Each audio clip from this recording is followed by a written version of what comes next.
হ্যাঁ, এইটা।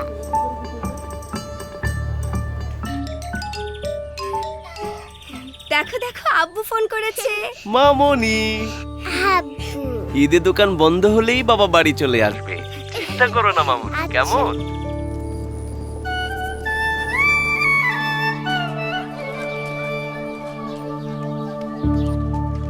এটা আমাদের না, ওখানে পাঠিয়ে দিন।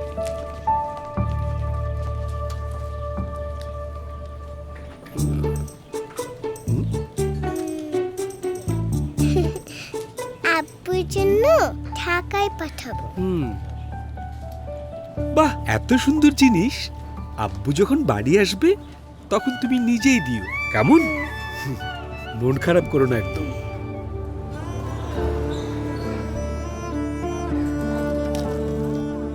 মেয়ে আর বউর জন্য ঈদের কেনাকাটা। বস আমাদের সেলস টিমের জন্য বিশাল ডিসকাউন্ট দিতেছে। তুমি ভাই নিজের জন্য কিছু নাও।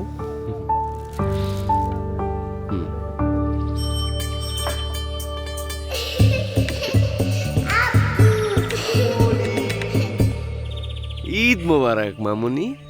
তোমার গিফট মামুনির জন্য নতুন জুতা, ওয়াও, মামুনির জন্য নতুন জামা। কি সুন্দর। দেখেছো মামুনি, এবার ঈদেও তোমার আব্বু নিজের জন্য কিচ্ছু কিনেনি। সে কখনোই কিনে না। কিন্তু আমার কাছে আব্বুর জন্য একটা জিনিস আছে।